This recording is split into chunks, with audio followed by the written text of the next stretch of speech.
Hoy nos metemos en una habitación que se siente, casi como un tribunal. El aire está cargado, pesado por una pérdida muy reciente y, bueno, por una confesión que está a punto de detonarlo todo. Tenemos un acusado, una esposa traicionada, una amante y una fiscal que nadie, pero nadie vio venir. El crimen que se acaba de confesar, el deseo de tomar una segunda esposa. Bienvenidos a este análisis del capítulo 131 en El Paredón. Y es que el título no podría ser más acertado, Porque lo que vamos a ver es un juicio familiar con todas las letras. Totalmente. Con acusaciones, defensas, traumas del pasado que de repente salen a la luz. Pero lo realmente fascinante no es el crimen en sí. ¿Qué es entonces? Es cómo se llega a la sentencia. Hoy vamos a explorar la psicología de la culpa, la anatomía de un perdón que parece casi imposible y sobre todo una madurez emocional que surge en el momento de la traición más absoluta. Exacto, es una bomba de relojería emocional. Para no perdernos, vamos a analizarlo paso a paso, ¿te parece? Venga. Primero, la confesión, el momento en que el acusado se pone de rodillas. Luego, la explosión, pero no de quien esperamos. Después, el intento de huida y la intervención que lo cambia todo. Un momento clave. Sí, seguiremos con la humanización de la rival y cerramos con un secreto que lo aceleró todo y un final, bastante peculiar. ¿Listos? Porque esto empieza fuerte. Muy fuerte. De hecho, la escena inicial ya te marca el tono de todo lo que viene. A ver, situemos la escena. Están en el salón, totalmente devastados por la noticia de la muerte de Paul. Sí. Quedan solo 5 personas. Rudeus, su esposa Sylvie, que está visiblemente embarazada, sus hermanas Norn y Aisha, y Roxy. El ambiente es tenso, de luto. Imagínate. Y de repente, Rudeus hace algo que congela el aire. Se arrodilla en doguesa, que es esta postración total japonesa, y apoya la frente en el suelo frente a Sylvie. Es una imagen potentísima. Es que es un acto de sumisión absoluta. Antes siquiera de abrir la boca, ya está comunicando. Lo que voy a decir es indefendible y lo sé. Claro. No hay negociación posible desde esa postura. Es una rendición previa. ¿Me explico? Y entonces suelta la bomba. Cito textualmente. Me gustaría aceptar en esta casa a Roxy como mi segunda esposa. El silencio debe haber sido brutal. Lo primero que se oye es un de su hermana Norn. Pero Rudeus sigue, intenta explicar su depresión, cómo Roxy lo ayudó, cómo se dio cuenta de que la amaba. Y fíjate que el propio texto nos dice que Rudeus siente que cuanto más habla, más suena a excusa barata. Y aquí está la clave de su psicología. ¿Sí? Él no miente, sus sentimientos son sinceros, pero es consciente de que su justificación es insultantemente débil para la persona que tiene delante. Está atrapado en su propia sinceridad. Es que no hay forma de que eso suene bien, pero lo que me intriga es la prisa. O sea, ¿por qué confesarlo todo justo en ese momento de luto y fragilidad? ¿No podía esperar? Esa es una pregunta excelente, porque revela un conflicto interno muy retorcido. Su prisa no es solo por un arranque de honestidad. ¿Entonces? En su cabeza hay un extraño sentido de la responsabilidad. Él teme que si espera más y Roxy resulta estar embarazada, ella tendría que dar a luz sola y desamparada si Sylvie, lógicamente, la rechaza. O sea que está intentando adelantarse a un problema. Exacto. Está intentando hacerse cargo de un posible problema futuro, pero la forma en que lo hace es provocando un desastre en el presente. Es una mezcla de irresponsabilidad y responsabilidad, que lo paraliza. Está atrapado por sus propias acciones, intentando hacer lo correcto dentro de una situación que él mismo hizo fundamentalmente incorrecta. Totalmente. Y mientras él está en el suelo, esperando la sentencia de Sylvie, el tribunal explota. Pero la jueza, por así decirlo, no es la primera en hablar. No. El martillo cae desde el lugar más inesperado. Yo esperaba que Sylvie fuera la primera en reaccionar. Es su derecho, ¿no? Pero la que salta como un resorte es Norn, la hermana menor. ¿Qué te pareció esa decisión narrativa? ¿Por qué Norn y no Sylvie? A mí me parece una genialidad, porque Norn representa la moral externa. la voz de la sociedad y de la familia, mientras que Sylvie representa el dolor interno y personal. Claro. El texto describe la reacción de Norn como algo visceral, físico. Se lance contra Rudeus, lo agarra del cuello y lo pone cara a cara con su traición. Le grita, ¿acaso comprendes lo preocupada que estaba Sylphine mientras esperaba tu regreso? Y luego viene la frase que para mí es la más demoledora de todo el capítulo. Le dice, decidí que no debía culparte de nada, Nisan, porque sentí que hiciste todo cuanto pudiste, pero resulta que pudiste permitirte acostarte con otra. Uf. Ese pero resulta que es una puñalada. Es la traición a la confianza que ella había depositado en él. Totalmente. Y para entender por qué la reacción de Norn es tan volcánica, tan desproporcionada en apariencia, hay que analizar 3 capas profundas de su motivación, que el texto nos deja muy claras. A ver, desglosemos eso, porque la primera vez que lo leí, su furia me pareció casi exagerada. Bueno, la primera capa, y la más evidente, es su fe religiosa. Norn es una devota creyente de la fe de Milis, una religión estrictamente monógama. Ah, claro. Cuando grita, Milis-sama jamás te lo perdonará, no está siendo dramática. Para ella, es una verdad moral absoluta.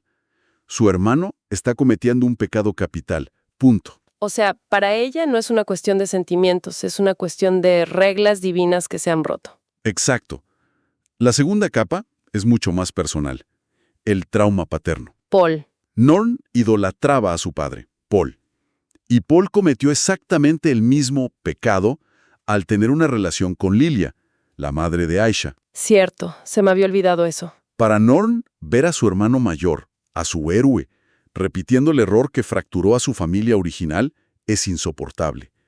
Siente que está profanando la memoria de su padre al imitar su mayor defecto justo después de su muerte. Y la tercera capa, que es la que detona la violencia física, es la lealtad a Sylphie. Norn ha sido testigo directo del sufrimiento de su cuñada. Ajá. El texto dice que ha visto lo desanimada que estaba y la falta de energía con la que te esperaba. Para ella, su hermano no solo ha traicionado a su esposa, le ha escupido en la cara a todo ese sacrificio y esa espera leal. Es una tormenta perfecta. Es fe, es familia y es lealtad. Las 3 cosas más sagradas para ella, y siente que Rudeus las ha pisoteado. Entender eso lo cambia todo. No es una simple rabieta, es una crisis de fe, un trauma familiar revivido y una lealtad herida, todo explotando a la vez. Exactamente. Pero lo interesante es que toda esa furia justificada se desarma con una sola pregunta. Una pregunta increíblemente astuta de Sylphie, que hasta ese momento había mantenido una calma pasmosa. Con una calma que hiela la sangre, se gira hacia Norn y le pregunta si le diría esas mismas cosas a Lilia, la segunda esposa de su padre y la madre de su querida media hermana Aisha. Y eso la rompe. La desarma. La obliga a confrontar la hipocresía de su propio juicio, La deja sin argumentos. porque ella quiere a Lilia y adora a Aisha. Esa pregunta la fuerza a ver que la vida real, las relaciones humanas, son mucho más complejas que las reglas estrictas de su fe O de su moral. o de su moral. Pero antes de llegar a esa calma, la furia de Norn ya ha elegido a su siguiente víctima. Sí, la confrontación se dirige como un misil hacia Roxy. Norn se planta delante de ella y le grita, «No deberías sentir vergüenza de lo que hiciste». Es brutalmente directo. ¿Acaso no sientes nada viniendo a esta casa a meterte donde no te llaman? Y Roxy, que es un personaje que siempre se ha mostrado fuerte, una maga legendaria, aquí se desmorona por completo. El texto dice que se queda en silencio, con la cabeza gacha, Sí, abrumada por la culpa. Y entonces pronuncia las palabras de la rendición. Tienes razón, no tengo derecho a estar aquí. aquí es donde sentí que todo se iba a romper para siempre. Coge su equipaje y se dirige a la puerta para no volver. Y Rudeus está paralizado. Completamente. Admite para sí mismo que fue demasiado crédulo al pensar que podía arreglarlo, que no puede obligarla a quedarse donde no la quieren. Parece el final definitivo. Roxy está cruzando el umbral. Este es el verdadero clímax dramático del capítulo. Justo cuando todo parece perdido, cuando la solución más fácil y dolorosa, la expulsión de la intrusa, está a punto de suceder, Se oye una voz. se oye una voz. Y esa voz es la de Sylphie, que grita. espera. La persona que tenía todo el derecho del mundo a echarla es la que la detiene. Es un giro increíble. Es que aquí es donde vemos lo que yo llamo una madurez emocional casi sobrenatural. Piénsalo. En el momento de máxima traición, con el dolor a flor de piel, el primer instinto de Sylvie no es atacar a su rival. No. Es protegerla. Se acerca, la toma de la mano y ve que Roxy tiene los ojos llenos de lágrimas. En ese instante Sylvie no ve a una enemiga, no ve a una usurpadora. Ve a otra persona sufriendo. Ve, como ella misma dirá más tarde, a una joven enamorada. Su capacidad para gestionar su propio dolor y mediar activamente en el conflicto es lo que salva la situación. No se centra en su herida, se centra en resolver el caos. Precisamente.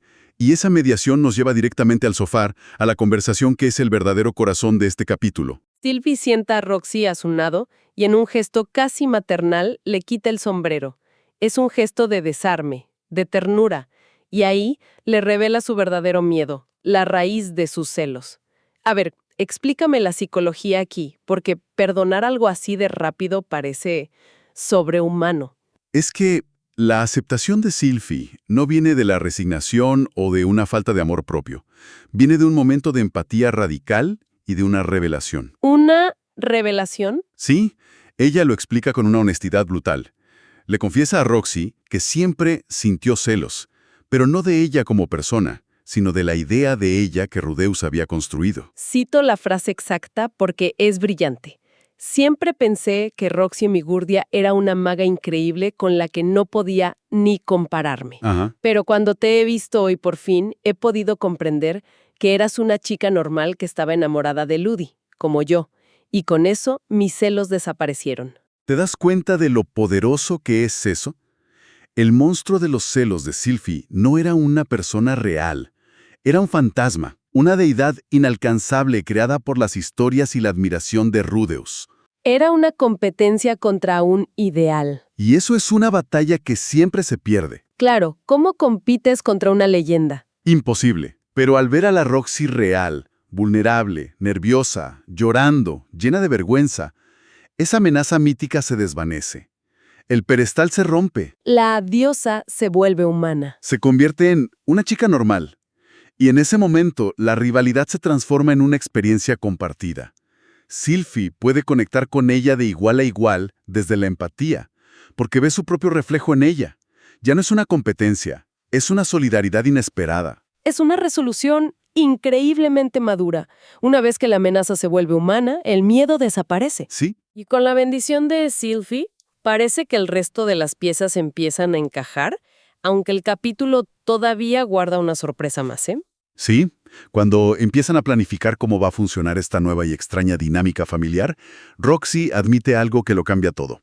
En realidad, no está embarazada. Y Rudeus ataca a Cabos inmediatamente. Se da cuenta de que fue el Inalis quien le mintió. Ajá. Me parece una jugada maestra del Inalis. Una manipulación con un fin noble, por así decirlo. Es una manipulación para forzar la responsabilidad.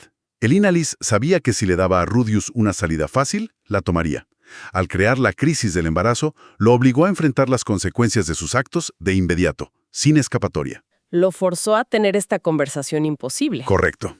Y esto nos lleva a la última escena, que es como un bálsamo después de tanta tensión. El tono cambia por completo. Sí, es mucho más íntima.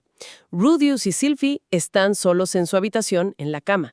Y es aquí, en la intimidad, donde vemos la otra cara de la fortaleza de Sylvie. Este momento es crucial, porque nos demuestra que su entereza en el salón no era porque no sintiera dolor. A solas con Rudeus, ella se derrumba y le confiesa su mayor miedo. Siento como si algún día fueras a alejarte de mí, para siempre. Exacto. Eso le devuelve toda su humanidad. Nos recuerda que, a pesar de su increíble gestión de la crisis, por dentro está aterrorizada y es insegura. Por supuesto. Su aceptación no fue fácil ni indolora. Fue una elección consciente, una decisión que tomó a pesar de su propio dolor. No es que no le doliera, es que eligió la empatía por encima de la herida. Cierto. Y esa vulnerabilidad final es lo que permite que Rudeus, por fin, comprenda la magnitud del regalo que ella le ha hecho. La abraza, la consuela, y hay un momento de reconexión genuina. Y justo cuando la tensión emocional podría volver a subir, cuando todo se pone súper solemne, Pasa algo completamente inesperado. se les mete un armadillo gigante en la cama. Chirou, Chirou, la mascota, se cuela entre ellos. El texto lo describe de forma muy cómica, como Rudeus ve que la barriga de Sylphie parece una montaña y se asusta solo para descubrir que es el animal que se ha metido por los pies de la cama. Es que es un cierre perfecto, es un toque de absurdo que rompe toda la solemnidad y simboliza de una forma muy extraña la nueva y poco convencional normalidad de su familia. Sí. Es un recordatorio de que la vida, incluso después de un trauma tan profundo, sigue adelante con sus rarezas y sus momentos de ligereza. Absolutamente. Un final que mezcla la ternura, la aceptación y una dosis necesaria de comedia animal. Si lo vemos en perspectiva, el viaje de este capítulo es extraordinario. Pasamos de un juicio familiar a punto de destruirlo todo a una reconfiguración completa basada en una empatía que desafía la lógica. Totalmente de acuerdo. Al final, la lección no parece ser sobre la poligamia, sino sobre la capacidad de mirar más allá del propio dolor para reconocer y validar la humanidad en el otro, incluso en tu rival. Es una lección muy potente. Y para cerrar, me gustaría dejar un último pensamiento para la reflexión, que vuelve a Norn. Ajá. Después de haber sido la fiscal más dura, la que casi prende fuego a todo, la noche termina con ella haciéndole una petición muy sorprendente y tranquila a Rudeus. Sí. Le dice, casi en un susurro, ¿podrías enseñarme, cuando pudieras, a manejar una espada? Una petición que sale de la nada, ciertamente. Completamente. Y la pregunta que queda flotando es, ¿qué significa esto? No parece ser solo un deseo de aprender a luchar.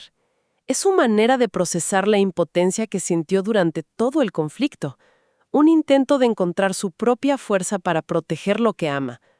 O quizás es una forma de reconectar con ese hermano al que casi rechaza. Su juicio ha terminado, pero su propia transformación parece apenas comienza.